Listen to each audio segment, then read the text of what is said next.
Killer ட்ரோனை பார்த்துருக்கோம், கேமிகஸ் ட்ரோன்ஸை பார்த்துருக்கோம். Suicide ட்ரோன்ஸையும் கேமிகஸ் ட்ரோன்ஸையும் ஒன்றா தான் சொல்லுவாங்கன்னு வச்சுக்கோங்களேன். அதே மாதிரி ஜாகித் 136 இப்படின்னு சொல்லி பல ட்ரோன்களை பார்த்துருக்கோம். ட்ரோன் அப்படிங்கிறது ரொம்ப முக்கியமான ஒரு வெப்பனாக இந்த ரஷ்யா உக்ரைன் போரில் பயன்படுத்தப்பட்டு வருகிறது.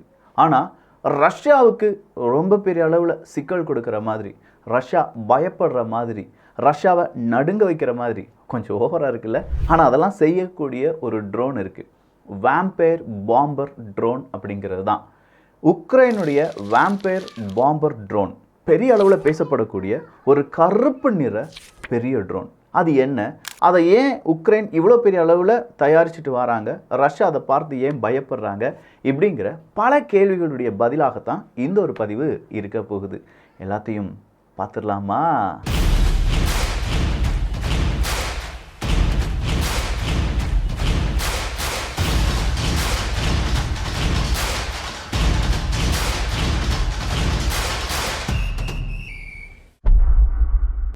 ஆர்மி ஆஃப் ட்ரோன்ஸ் ப்ராஜெக்ட், இந்த ஒரு வார்த்தையை நீங்கள் குறித்து வச்சுக்கோங்க. இந்த ஒரு வார்த்தை ரொம்ப இம்பார்ட்டண்ட்டானது. ஏன்னா எப்போ நமக்கு ஒரு தேவை இருக்கோ அந்த நேரம் தான் கண்டுபிடிப்புகள் அதிகமாகும்.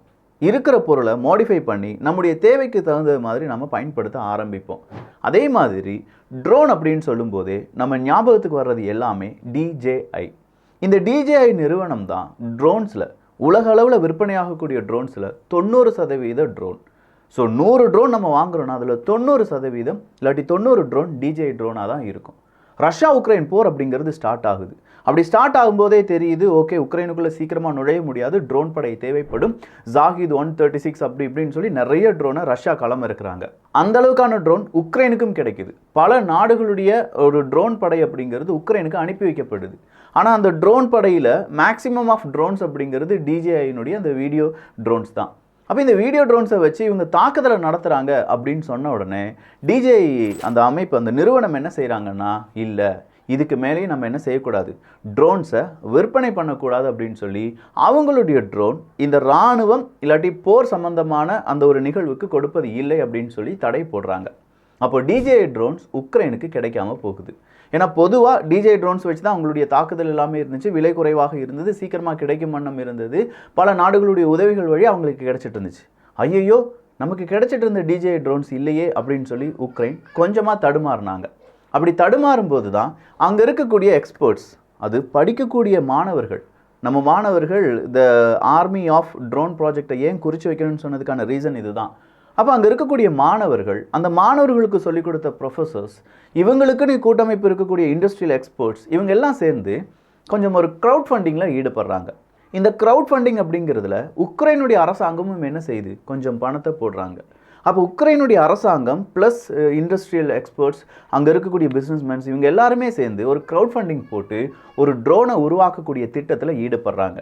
அப்படி உருவாக்கக்கூடிய ட்ரோன் மிகப்பெரிய அளவில் ரஷ்யாவுக்கு எதிரானதாக இருக்கணும். ஆனால் DJI மாதிரி ரொம்ப எக்ஸ்பீரியன்ஸ்டான ஒரு நிறுவனம் கிடையாது இவங்க ஸ்டார்ட் பண்ண போகிறது. இவங்களுடைய தேவை ரஷ்யாவை ஆட்டம் காண்பிக்க வைக்க வேண்டும்.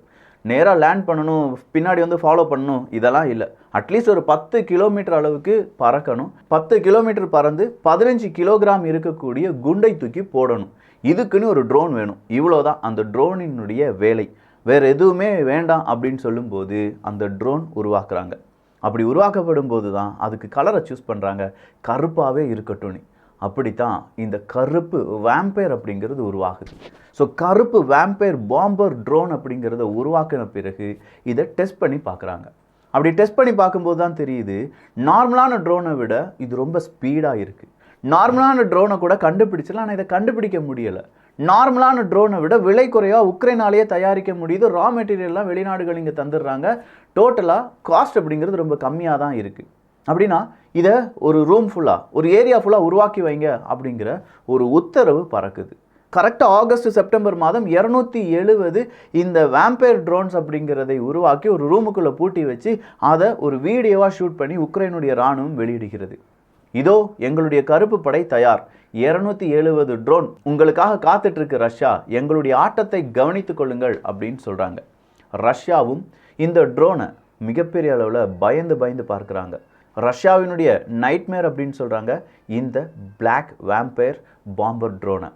ரஷ்யாவினுடைய இராணுவ வீரர்கள் இதை வேறு பெயரில் அழைக்கிறார்கள். அந்த பெயர் என்ன தெரியுமா? பாபா யாகா. பாபா யாகா யாருப்பா அந்த பாபா அப்படின்னு கேட்டால் நம்ம ஊர் பாபா யாகாலாம் கிடையாதுங்க. அது ரஷ்யாவினுடைய பாபா யாகா.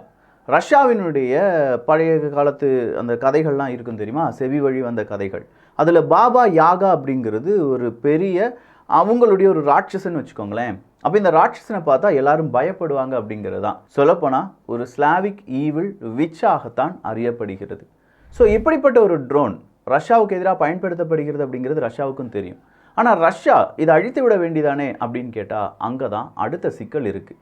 உக்ரைனில் இருந்த இந்த என்ஜினியர்ஸ், அந்த ஸ்டூடெண்ட்ஸ், இவங்களுக்கு ரஷ்யாவுடைய டெக்னாலஜியை பற்றி நிறையவே நாலேஜ் இருந்துச்சு. ஏன்னா ரஷ்யாவினுடைய வெப்பன்ஸ் தான் இவங்களும் பயன்படுத்திட்டு வந்தாங்க.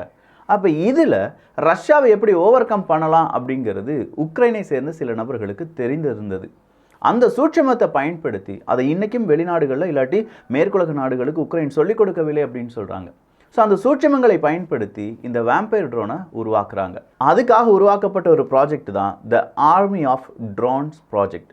த ஆர்மி ஆஃப் ட்ரோன் ப்ராஜெக்ட் அப்படின்னு சொல்கிறதுல ஒரு ஜாயிண்ட் ப்ராஜெக்ட்னு சொன்னோம். உக்ரைனுடைய general staff, state special communication service, ministry of digital transformation, defence ministry, இது எல்லாரும் சேர்ந்து ப்ளஸ் அங்கே இருந்த க்ரௌட் ஃபண்டிங், இவங்க எல்லாம் சேர்ந்து உருவாக்குனது தான் த ஆர்மி ஆஃப் ட்ரோன்ஸ். சரி, இந்த வேம்பயர் ட்ரோன்ஸை வச்சு ரஷ்யாவுக்கு ஆட்டம் காண்பித்தார்களா என்று கேட்டால் ஆமாம். ஆனால் ரஷ்யாவுக்கு இது பெரிய இழப்புகளையும் தந்தது என்பதும் உண்மைதான். ரஷ்யாவினுடைய பீரங்கிகள், ரஷ்யாவினுடைய ஆர்மர்டு வெஹிக்கிள், இது எல்லாத்தையுமே டார்கெட் பண்ணி அழிக்கிறதுல இந்த வேம்பயர் ட்ரோன்ஸ் ரொம்ப கில்லாடியாக இருந்திருக்காங்க. சொல்லப்போனால் ஒவ்வொரு ட்ரோன்லேயும் ஒரு தெர்மல் இமேஜர் அப்படிங்கிறது இருக்குது. ஸோ நைட் நேரத்துலையும் இதனால் தாக்குதல் நடத்த முடியும். நார்மலான ட்ரோன்ஸை இரவில் ஒன்று ஓட்டலாம், அப்படி இல்லைனா பகலில் ஓட்டலாம். 2 நேரங்களிலும் அந்த ட்ரோன்ஸை நம்ம ஆப்ரேட் பண்ணுறது அப்படிங்கிறது ரொம்ப கஷ்டமான விஷயம். பகல் மற்றும் இரவு 2 வேளைகளிலும் ஆப்ரேட் பண்ண முடியும் என்பது கூடுதலான சிறப்பு. யுனைடெட் 24 பிளாட்ஃபார்ம் வழியாகத்தான் இதுக்கு தேவையான க்ரௌட் ஃபண்டிங் அப்படிங்கிறது நடந்திருக்கு. கிட்டத்தட்ட 10,000 கேமிகேஸ் ட்ரோன்ஸை இவங்க பர்ச்சேஸ் பண்ணும்போது அது கூடவே வேம்பயர் ட்ரோன்ஸும் நமக்கு தேவை. ஏன்னா கேமிகேஸ் ட்ரோன்ஸ் அப்படிங்கிறது ரொம்ப குறைவான, இதை விட ரொம்ப சக்தி குறைந்த ட்ரோன்ஸ், விலை குறைந்த ட்ரோன்ஸ். ஆனால் அதை விட ரொம்ப அட்வான்ஸ்டான இருக்கக்கூடிய இந்த வேம்பயர் ட்ரோன்ஸையும் நம்ம உருவாக்கணும் அப்படின்னு சொல்லி ஒரு $6.3 மில்லியன் அமெரிக்க டாலர் எல்லாமே இந்த ஒரு ப்ராஜெக்டுக்காக ஒதுக்கியிருக்காங்க உக்ரைனுடைய அரசாங்கம். 15 கிலோகிராம் இருக்கக்கூடிய வார்ஹெட்டை மட்டும்தான் இதனால் தூக்கி செல்ல முடியுமா அப்படின்னு பார்த்தா இல்லை. Various types of ammunitions, various type of munitions அப்படிங்கிறத இதனால் தூக்கிட்டு போக முடியும், அதை ரிலீஸ் பண்ண வைக்க முடியும் அப்படிங்கிறதையும் அதை லைவாக நிறைய இடத்துல டெஸ்ட் பண்ண பிறகு தான் இந்த ரஷ்யா உக்ரைன் போரில் உக்ரைனுக்குள்ளே இல்லை உக்ரைனுடைய மிகப்பெரிய ஒரு ஆயுதமாக இதை களமிறக்கியிருக்கிறார்கள் அப்படிங்கிற ஒரு தகவலும் வெளியாகி இருக்கிறது. சரி, அப்போ ரஷ்யாவால் இதனுடைய சிக்னலை ஜாம் பண்ண முடியலையா, இல்லை ரஷ்யாவினுடைய எலக்ட்ரானிக் வார்ஃபேர் சிஸ்டத்தில் இந்த ட்ரோன் சிக்கலையா? இந்த கேள்வி நமக்குள்ளே வரலாம். நமக்குள்ளே வர்ற மாதிரி அவங்களுக்கும் வந்திருக்கும். அதற்கான எக்ஸ்பிளனேஷனும் இருக்குது. FHSS அப்படிங்கிறது தான் ஃப்ரீக்வன்சி ஹோப்பிங் ஸ்ப்ரெட் ஸ்பெக்ட்ரம் அப்படிங்கிறது. இந்த ஃப்ரீக்வன்சி ஹோப்பிங் ஸ்ப்ரெட் ஸ்பெக்ட்ரம் அப்படின்னு சொல்லும்போது ஒவ்வொரு கொஞ்சம் நேரத்துலையும் இல்லாட்டி தொலைவை அனுசரித்து அதனுடைய ஃப்ரீக்வன்சியை இது என்ன செய்யணும், கொஞ்சம் கொஞ்சமாக சேஞ்ச் பண்ணிக்கிட்டே இருக்கும். ஸோ இந்த ஃப்ரீக்வன்சியில் வரக்கூடிய ட்ரோன்ஸை நம்ம தடுத்துடலாம் அப்படின்னு சொல்லி ஒரு ஜாமிங் சிக்னல் அனுப்பும்போது அது வேறொரு ஃப்ரீக்வன்சிக்கு இந்த ட்ரோன் அடாப்ட் ஆயிருமா. இதை தான் FHSS அப்படின்னு சொல்கிறாங்க. இது இருக்கிறதுனால இதை ஜாமிங் பண்ணுறதும் ரொம்ப கஷ்டமான விஷயம். அது மட்டும் இல்லாமல் இதில் ஆன்டி ஜாமிங் மற்றும் டைரக்ஷனல் ஆண்டனாஸ் அப்படிங்கிறது இருக்குது. ஸோ இது இருப்பதனாலையும் இதை ஜாம் பண்ணணும் இல்லாட்டி இந்த ட்ரோன்ஸை நம்ம இங்கே பாயிண்ட் அவுட் பண்ணலாம் அப்படின்னு சொல்லும்போது அதனுடைய டேட்டா ரேடார் சிக்னல்ஸை இது என்ன செஞ்சிருமா, திருப்பி அனுப்பிவிடும். அதனால் ட்ரோன் இருப்பது அப்படிங்கிறத யாரால் கண்டுபிடிக்க முடியாது, ரஷ்யாவினுடைய ரேடார்ஸால் கண்டுபிடிக்க முடியாது அப்படின்னு சொல்லியிருக்காங்க. அதே மாதிரி இதில் ரிடண்டன்ட் கம்யூனிகேஷன் லிங்க்ஸ் அப்படிங்கிறது இருக்குது. ஒரு கம்யூனிகேஷனை பிளாக் பண்ணிட்டாலும் அடுத்த கம்யூனிகேஷனை இது என்ன செஞ்சிடும், எஸ்டாப்ளிஷ் பண்ணிடும் அப்படிங்கிறாங்க. அடுத்த கம்யூனிகேஷனாக பின்னாடி வரக்கூடிய ட்ரோன் கூடயும் கம்யூனிகேட் பண்ணும், அப்படி இல்லைனா சேட்டலைட் வழியாகவும் கம்யூனிகேட் பண்ணக்கூடிய டெக்னாலஜி இந்த வேம்பயர் ட்ரோனுக்குள்ளே புகுத்தியிருக்காங்க. இதெல்லாம் விட இது ஒரு ஹோம் கிரவுண்ட் இண்டஸ்ட்ரி. ஸோ நாட்டுக்குள்ளேயே அவங்க நாட்டுக்குள்ளேயே உள்நாட்டு தயாரிப்பாக இது தயாரிக்கப்படுவதால் இதனுடைய டெக்னாலஜியும் இதனுடைய ஸ்பேர் பார்ட்ஸும் அவங்களுக்கு ஈஸியாக கிடைக்குது. இந்த வேம்பயர் ட்ரோன்ஸை வச்சு இன்னும் கூடுதலாக ரஷ்யாவை ஆட்டம் காண்பிக்க வைக்க முடியும். ஆனால் அதற்கான டைம், அதற்கான பெரிய அளவுக்கான மேனுஃபேக்சரிங் திட்டம் அப்படிங்கிறது உக்ரைன்கிட்ட போதுமான அளவுக்கு இல்லை. அப்படியே இருந்தாலும் அதை அழிப்பதற்கு ரஷ்யா காத்து கொண்டு தான் இருக்கிறார்கள். பட் இப்படி ஒரு ட்ரோன் இருக்குது, இதை மாணவர்கள் தான் கண்டுபிடிச்சிருக்காங்க. மாணவர்களுடைய கண்டுபிடிப்பு இன்றைக்கி ஒரு நாட்டையே பாதுகாத்து வருகிறது அப்படிங்கிற இந்த உண்மையை நம்ம மாணவர்கள் புரிந்து கொள்ள வேண்டும். மாணவர்கள் இன்னைக்கு நினைக்கலாம் நாம் செய்கிற ப்ராஜெக்ட் என்ன நினைக்க போது நமக்கு மார்க் கிடைக்க போகுது அப்படின்னு. ஆனால் மார்க் மட்டும் இல்லைப்பா, வருங்கால தலைமுறையே உங்களுடைய கண்டுபிடிப்புகள் ஒருவேளை காத்து விடலாம். அதற்கு நீங்களும் உங்களுடைய அறிவையும் மேம்படுத்தி கொள்ளுங்கள். நிச்சயமாக மாணவர்களுக்கும் டீச்சர்ஸுக்கும் காலேஜில் இருக்கக்கூடிய பல நண்பர்களுக்கும் இது உதவியாக இருந்திருக்கக்கூடிய ஒரு டாபிக். யுத்தம் சம்பந்தமானது கிடையாது. மக்களை காப்பாற்றுவதற்கு ஆண்டவன் தான் வரணும், சூப்பர் ஹீரோ தான் வரணும், ஹீரோஸ் தான் வரணும் அப்படிங்கிறதுலாம் இல்லை. நல்ல ஐடியாஸ் வந்தாலே போதும், அது மக்களை, இந்த மண்ணை காப்பாற்றும். நல்லதை பகிர்ந்து நல்ல சமுதாயத்தை உருவாக்குவோம். நன்றி, வணக்கம்.